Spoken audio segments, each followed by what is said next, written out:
These paddles are absolutely insane. Yola has once again changed the game here, but there is a lot to unpack, and it's very important that you understand exactly what you're getting into before you buy one.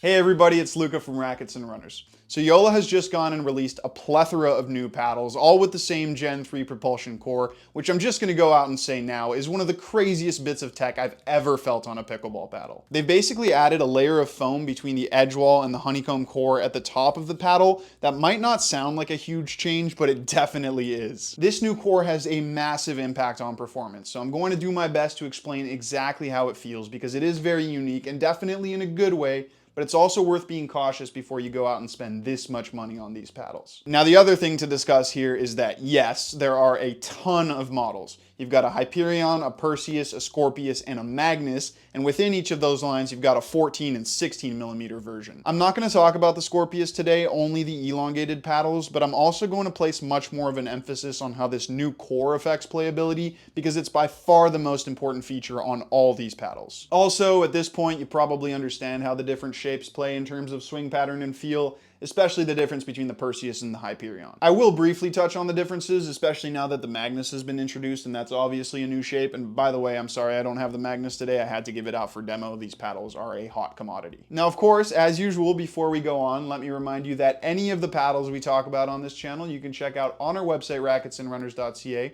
Please remember to like the video, subscribe to the channel, and let me know in the comments section what you want me to cover next. Now, I'm not gonna lie, I was very excited to try these paddles out, but I was also a little bit apprehensive because I was so disappointed by the Perseus release last year. I don't think the Gen 2s were bad paddles, but they obviously didn't break the industry the way the original Hyperion did. But let me just say, these did not disappoint. These are probably the most unique paddles I've ever played with, up there with the Gearbox Pro Powers, and I think in the right hands they will become borderline unplayable. But first, let's talk about some specs. Let's start with the Ben Johns Hyperion, which is the green paddle of the bunch. Sort of confusing because Yola used to make different thicknesses, different colors, but now I guess they have so many models they kind of gave up on that and just made each model a different color. So the Hyperion has that same 16.5 inch long arrow curve shape we've come to know and love. It comes in either a 14 or 16 millimeter core design, with the 14 weighing 7.8 ounces and the 16 8 ounces, and it also has a 5.5 inch handle. Also, side note, the blue Simone Jardim has the exact same specs, like seriously, the exact same specs, even the grip size is the same, so there's that. Now let's move on to the sky blue Perseus, which is also the Ben Johns Perseus.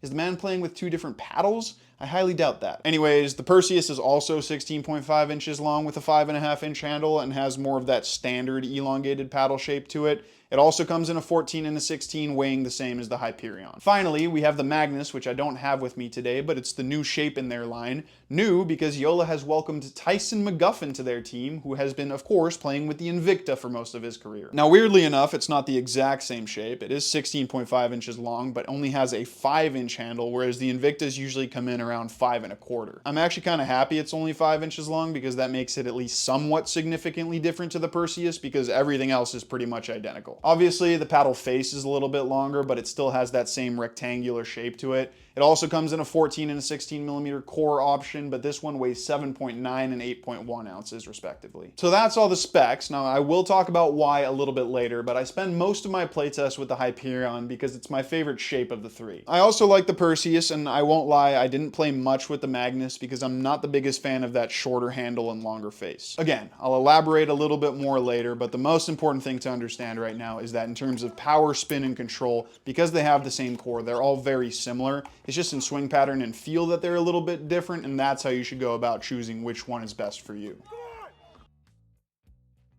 Let's start with power, because if you've watched some reviews or read up on this new propulsion core, you'll know that's kind of the main point of emphasis with these Gen 3 powers, and my word is power on another level. Now, we've seen two huge developments in power over the past couple of years in pickleball. The first one was the introduction of thermoforming, and the second one is going on right now with the Gearbox Pro Power paddles, and now these Gen 3 Yola paddles. There are two key differences in the type of power the Pro Powers and these Gen 3 Yolas can generate compared to standard thermoform paddles. Thermoform paddles provide a firm and rigid feel and generate tons of power because the ball loses very little energy during pocketing. These and the Pro Power paddles generate power because their core provides a unique sensation of extended dwell time, but instead of that dwell time cushioning the ball, it creates a trampoline effect which pushes the ball out with even more power. It's a sensation that I've already described with the Pro Power paddles, so go watch that review if you want to see me elaborate on it a little bit, but it kind of feels like what strings do in a tennis racket. You really feel like the ball is loading up on power while it's in the paddle face, and you feel this both in terms of power from the baseline and pop at the net. I do think these are maybe a tiny bit under what the Pro Power paddles can generate in terms of top end power,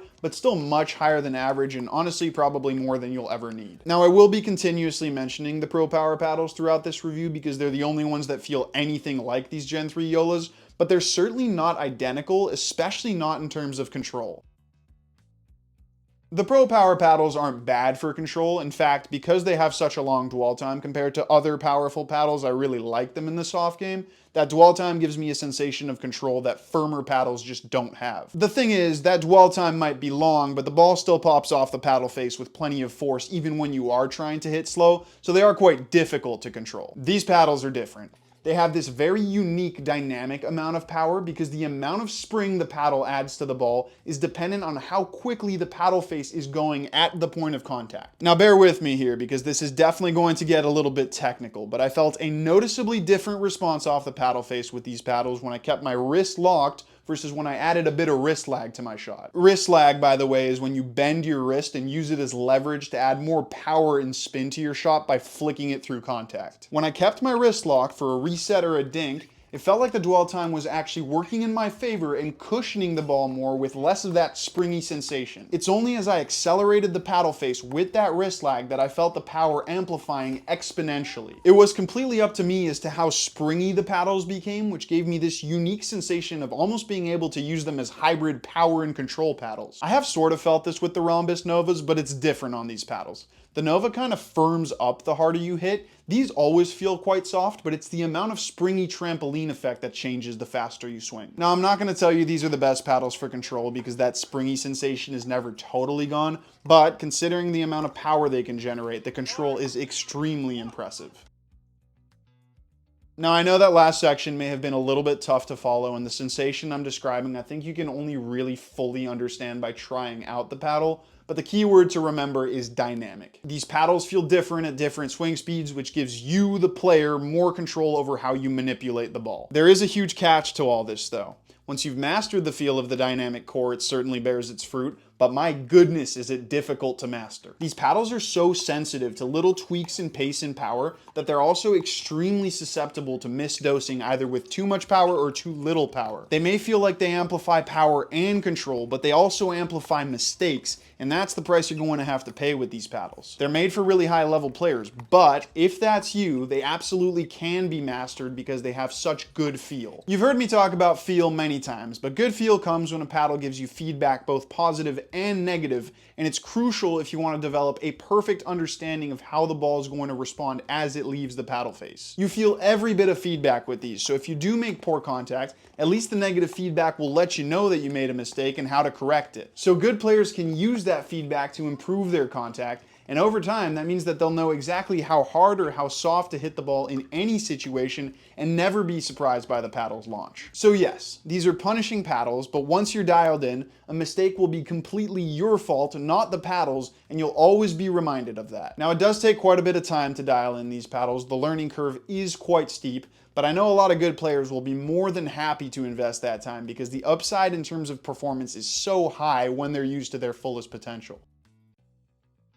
Now, I'm not going to lie, at first I had a really tough time controlling these paddles, especially on faster strokes like returns, ground strokes, or put-away volleys. I almost felt like they were too powerful. Like I said, the learning curve was really steep, and I felt like I was losing control over the ball in the paddle face during dwell time with that overly springy sensation. I didn't even feel like I could use that feedback to dial myself in because I was so lost and getting a little frustrated that little nuances in feel were not going to be the solution to all my problems. What really helped me figure these out was switching from the 16mm versions to the 14mm ones. Now, this was weird for me because I've always preferred 16mm thermoform paddles because they're more forgiving and soften up the contact, which helps with control. The thing with these is that, yes, they're thermoform, but the dwell time is so long and so springy that I actually think the 14mm core is more forgiving. Because the ball spends longer in the paddle with the thicker core, it basically raises the chances of user error negatively affecting how it comes out. With the 14, you still get that extended dwell time, but it's not as long, so you feel the ball shooting in and out of the paddle face with a more responsive precision to it. It's not that the 16 feels sticky or mushy the way some other thicker paddles do.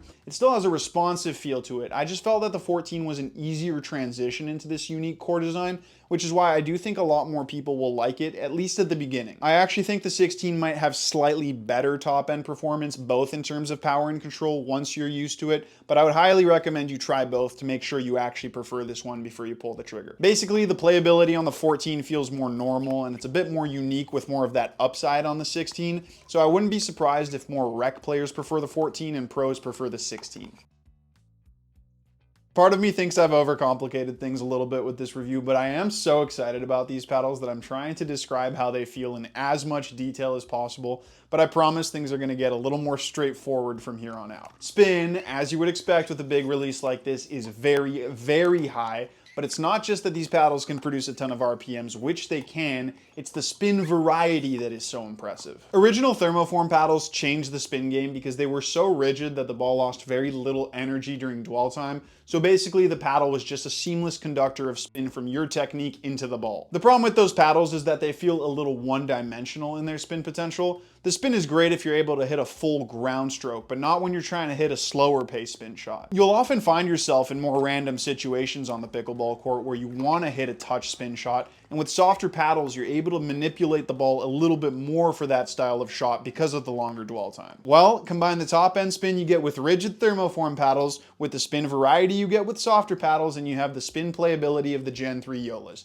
They really do provide the perfect blend of the best of both worlds. It might be difficult to believe, but that's the reality, and that's what happens when tech is improving so quickly. I've never felt that I could spin the pickleball this easily and with basically the exact same technique as I'd used with a tennis racket. You'll notice with a lot of these shots, I'm kind of testing the limits, and these paddles respond well every time. It's also in the spin game that I ended up settling on one shape as my favorite, so let's talk about that, but I do want to make it clear that all three of these are top tier for spin. The Hyperion was my favorite paddle during this playtest, and honestly that's not that surprising because I've definitely gravitated towards this arrow curve shape over the years, but I just liked it a little bit more for spin variety. The rounded off top part of the face makes this paddle more aerodynamic than the Perseus and quite a bit more than the Magnus, so I can crank it through contact a little bit more efficiently for spin. I also find it a little bit easier to control in the touch game. It's more maneuverable, so it's easier to go for deceptive touch shots. It's no Scorpeus for that, but it is a little bit better than the Magnus and the Perseus. Of course, any benefit in one area is going to mean a sacrifice in another,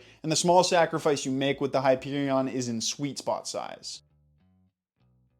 The Perseus and the Magnus have bigger sweet spots than the Hyperion, which shouldn't be too surprising considering they have more paddle face surface area. The Magnus has the biggest sweet spot, but it extends lower down the paddle face, which I never really feel the need to use, which is why it's my least favorite of the three. The sacrifice in paddle speed is not worth the bigger sweet spot to me. Also, please don't go thinking the Hyperion has a small sweet spot because it certainly doesn't. In fact, all three of these paddles have some of the biggest sweet spots on the market right now. Yola has always made paddles with big sweet spots, and these are certainly no exception. I will do a full comparison on the Gen 3 Hyperion and the Gearbox Pro Power paddles in the future, but sweet spot size is the area where I really feel like these are a massive improvement on the gearboxes. The sweet spot on the Pro Powers is small, but I didn't mind it too much because I like the precision that that gives, but these have that precision and a bigger sweet spot, so they're just better. Again, I'll talk more about this in the full comparison, and I'll also discuss lead tape because that may interest some of you, but that's the gist of the differences in their sweet spot performance. So this is obviously the longest review I've ever made on this channel, and I don't want to take up too much more of your time, but I do want to talk about who these paddles are made for. These are advanced player paddles. The steep learning curve means you have to be willing to put in the time to get used to them, but you also have to be good enough to understand and use those nuances and feel and feedback because that's how you'll get to that point. That's not going to be for everyone. In fact, I think any player under the 4.0 level will probably become frustrated with these because they're so sensitive and so punishing to poor contact. They will be hugely popular amongst good players though. That combination of power, spin, and control is truly one of a kind, and personally, I think I will be dedicating that time to fully understanding these so that I can eventually switch to one. With that said, that is going to be the end of this review. Thank you so much for watching, and remember that if you want to demo any of these new Gen 3 Yola paddles, you can come visit us in store, or you can check them out online at racketsandrunners.ca.